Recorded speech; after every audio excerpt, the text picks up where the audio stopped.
Hello. তো সকাল সকাল দার্জিলিংয়ে ঘুম থেকে উঠে আমরা স্নান টান করে সবাই পুরো রেডি হয়ে গেছিলাম সাইট সিনে বেরোবো বলে। তো রেডি হয়েও বেশ অনেকক্ষণই আমরা এখানে গাড়ির জন্য ওয়েট করছিলাম, কারণ গাড়ি আসছিলই না, জ্যামে আটকে ছিল। প্রচণ্ড রাস্তায় জ্যাম ছিল। সাইট সিন করতে বেরিয়ে মানে একটুখানি যাচ্ছি জ্যামে আটকাচ্ছি, একটুখানি যাচ্ছি জ্যামে আটকাচ্ছি, এই অবস্থা হচ্ছিলো। যাই হোক, তার মধ্যে আমরা বেরিয়ে পড়লাম। প্রথমে আমরা গেছিলাম পিস পাগোডা আর জাপানিজ টেম্পলটা দেখতে।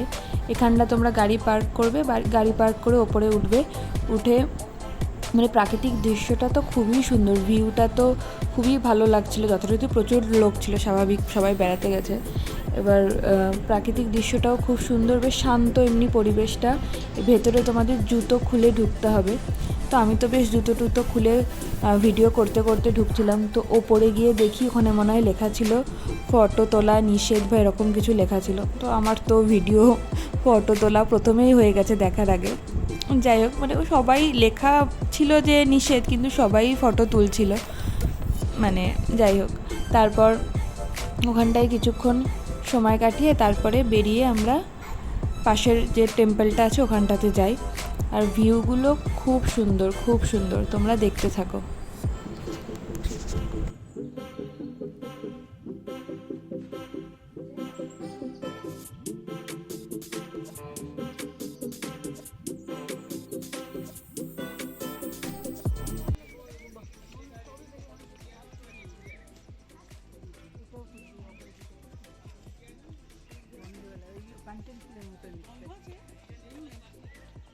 সাদা ফুল তো গন্ধ, এই যে ফুটেছে, এই দেখি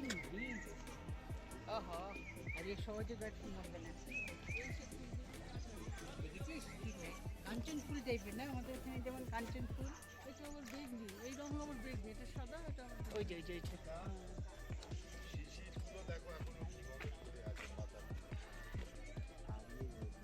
ও তরুণ এসছে। দেখেছো ফুলটা কিরকম, পাতা নেই।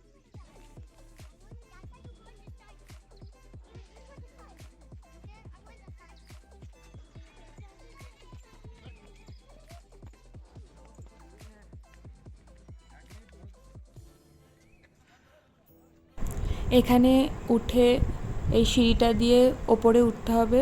এখানেও দেখো ভিউটা কি সুন্দর লাগছে, চারিদিকে শুধু সবুজ আর সবুজ, দেখতে খুব ভালো লাগছিলো। কিছুক্ষণ এখানে দাঁড়িয়েছিলাম, তারপরে ওপরে উঠলাম। ওপরে উঠে ওখানে জুতো খোলার জায়গা আছে, ওখানেও জুতো খুলে ওপরে উঠতে হবে। ওপরে উঠে বুদ্ধের সমস্ত মানে এক একটা মূর্তি দেওয়া আছে, এক একটা পজিশনে এক একটা মানে মূর্তি ওখানে রাখা রয়েছে। আর ওপর থেকেও তো ভিউগুলো সুন্দর লাগছিল দেখতে, আমি বেশ এনজয় করছিলাম জায়গাটা। তোমরাও দেখতে থাকো।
যথারীতি এত সুন্দর ভিউ এনজয় করতে করতে টাইম হয়ে গেছিলো, পরের জায়গাটায় দেখতে যেতে হবে। তো আমরা বেরিয়ে পড়ি আবার। তো রাস্তায় যেতে যেতে আমরা ঘুম স্টেশনের ওখান দিয়েই আর কি পরের ডেস্টিনেশনটায় যাওয়া। তো সেখানে আমার ঘুম স্টেশনে আর কি নামা হয়নি, কিন্তু এই গাড়ি থেকেই আর কি দেখতে দেখতে যাচ্ছিলাম। ওখানে টয় ট্রেনটাও আসছিলো, তো ওখানে জ্যামে কিছুক্ষণ আটকেও ছিলাম, তো বসে বসে আর কি দেখছিলাম, তাও নামা হয়নি তখন আর। ঘুম স্টেশন থেকে বেরিয়ে আমরা যাই আর একটা মনেস্ট্রিতে। তারপর আমরা এই মনেস্ট্রিটাতে ঢুকি। এখানে ঢুকেই কিছুটা একটু মানে সিঁড়ি দিয়ে নামা আছে, আর ভেতরে যথারীতি মনেস্ট্রি যেরকম হয় ওই রকমই। পাশে কয়েকটা দোকান ছিল, আর এই গেট থেকে বেরিয়েও আবার পাশে অনেক দোকান টোকান বসেছিল আর কি। গেটের সামনে দিয়ে আবার টয় ট্রেন যাওয়ার লাইন ছিল, তখনই আবার টয় ট্রেন গেল, তো অনেকে আমরা সবাই একটুখানি দাঁড়িয়ে দেখলাম।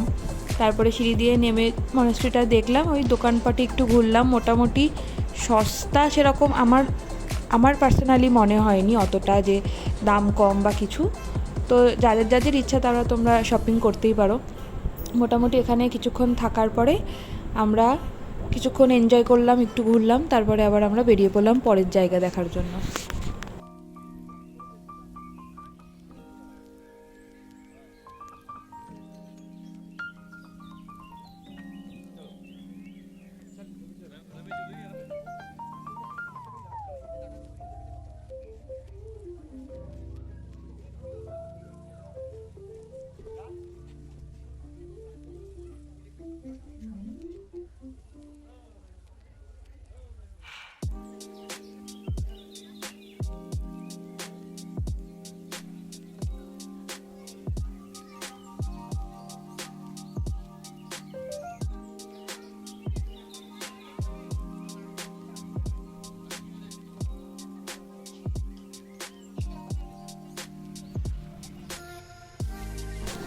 এই যে রাস্তার পাশে সমস্ত দোকানপাট বসেছে। তারপর আমরা সেখান থেকে বেরিয়ে চলে যাই বাতাসিয়া লুপে। সেখানেও ঢোকার মুখে টিকিট সিস্টেম রয়েছে, তোমাকে টিকিট কেটে তারপরেই ঢুকতে হবে, 50 রুপিস করে পার হেড। তো সেই টিকিট কাটার পরে আমরা সবাই মিলে ভেতরে গেলাম। ভেতরে বেশ সুন্দর একটা ভিউ মানে দেখতে পাওয়া যায়, এখান থেকে কাঞ্চনজঙ্ঘাও দেখতে পাওয়া যায়, কিন্তু দুর্ভাগ্যবশত আমরা দেখতে পাইনি, মানে কুয়াশা ছিল, বেশ ভালোই কুয়াশা ছিল বলে, মানে এমনি রোদ, কিন্তু ওই কাঞ্চনজঙ্ঘা দেখার মতো অত সৌভাগ্য আমাদের হয়নি, তো আমরা দেখতে পাইনি। তো ভেতরে ঢুকলাম, চারিদিকে শুধু সবুজ আর সবুজ, মানে বেশ সুন্দর জায়গা, বেশ সুন্দর জায়গা। সবাই বেশ ফটো তুলছিল, ঘুরছিল, আমিও কিছু ফটো তুললাম, ভিডিও করলাম। তারপর এখানে চারিদিক দিয়ে সমস্ত সব দোকানপাট বসেছে, যারা যারা শপিং করতে ইচ্ছুক তারা করতে পারো। ও আর মানে এই ভেতর দিয়েও আবার টয় ট্রেন যাওয়ার লাইন রয়েছে, এখান দিয়ে আমরা ঢোকার পরে আবার টয় ট্রেন গেছিলো ওখান দিয়ে, মানে টয় ট্রেনের রুটটাই আর কি এইগুলোর সমস্ত যে দেখার জায়গাগুলো আছে দার্জিলিংয়ে তার ভেতর দিয়েই আর কি তোমার টয় ট্রেন যায়। আর এখান থেকেও বেশ সুন্দর ভিউ দেখা যাচ্ছে, বেশ পাহাড় মানেই তো সুন্দর জায়গা, যেমনই হোক তোমার দেখতে খুবই ভালো লাগবে। এখানে বেশ কিছুক্ষণ আমরা একটু সময় কাটালাম, তোমরাও দেখতে থাকো।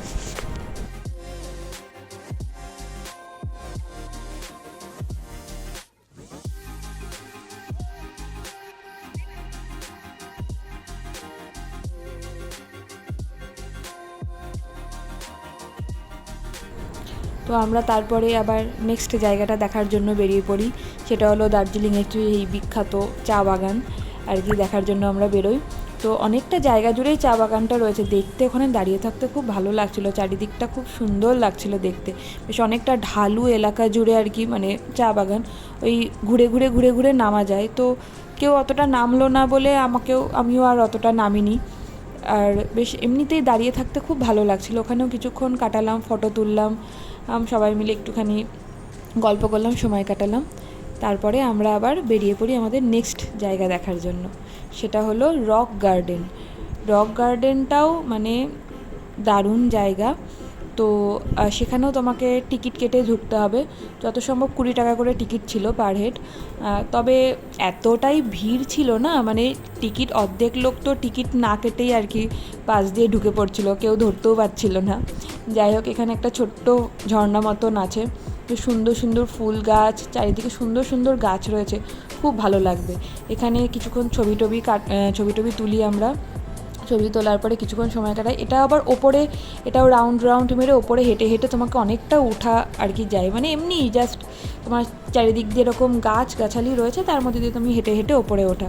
তো আমার আর ওঠা হয়নি, এখানে আবার আমার সানগ্লাসটা জলের মধ্যে পড়ে গেছিলো, বাবা আবার গিয়ে তুলে নিয়ে আসলো। যাই হোক, ওখানে কিছুক্ষণ সময় কাটানোর পরে আমাদের দার্জিলিং সাইট সিন তো মোটামুটি শেষ। তারপরে আমরা একটু খাওয়া দাওয়া করে আমরা আবার যাই, তখন একটু বিকাল টাইম হয়ে গেছে, বিকাল সন্ধ্যার মাঝামাঝি ওই রকম টাইমে আমরা আবার যাই একটু ম্যালে। তো সেদিনকে মানে আগের দিনের তুলনায় একটু কম ভিড় ছিল, মানে তাও একটু বিকাল তো ওই জন্য তাও একটুখানি ফটো বা ভিডিও আর কি তুলতে পারছিলাম, আগের দিন তো একটুও তুলতে পারছিলাম না। তো কিছুক্ষণ ম্যালে সময় কাটালাম, তারপরে আবার একটুখানি চা খেতে ইচ্ছা করলো, তো আমরা একটু লেবু চা খেতে খেতে একটু আড্ডা দিলাম। তো ম্যালের জায়গাটা ঘুরে ওখানে এখানে একটা প্রজেক্টরে কিছু একটা আবার দেখানো হচ্ছিলো, জানি না যদিও কি কিছু একটা দেখানো হচ্ছিলো। তো এর পাশ দিয়ে না নিচে একটা হকার্স মার্কেট বলে একটা মার্কেট আছে কিছুটা একটু এগিয়ে গিয়ে, ওখানে তো প্রচুর দোকান, মানে একটা মানে বেশ অল্প জায়গা নিয়ে, বেশ বেশি জায়গা নিয়ে না, অল্প জায়গা নিয়ে মার্কেটটা, কিন্তু মানে প্রচুর দোকান। এখান থেকেও অনেকে প্রচুর সবাই শপিং করছিল, দাম সেই একই আর কি, মানে খুব একটা হেরফের না। তো ওভারঅল দার্জিলিং ঘুরে আমার বেশ ভালোই লাগলো, কিন্তু সিজন টাইম তো প্রচুর ভিড়। এবার আমি পার্সোনালি আবার একটু শান্ত পরিবেশ একটু বেশি পছন্দ করি, তবে এই সময়টায় দার্জিলিংয়ে এত লোক মানে রাস্তাঘাটে প্রচণ্ড জ্যাম আর প্রচুর লোক, তো আমার একটু ঘিঞ্জি মনে হয়েছিল, কিন্তু ওভারঅল বেশ সময়টা 2 দিন দার্জিলিংয়ে বেশ ভালোই কেটেছিল। তারপরে আমরা সেখান থেকে চলে যাই আর একটা অফবিট জায়গাটা খুব সুন্দর, সেই ভিডিও আসছে পরের ব্লগে। ওকে, বাই।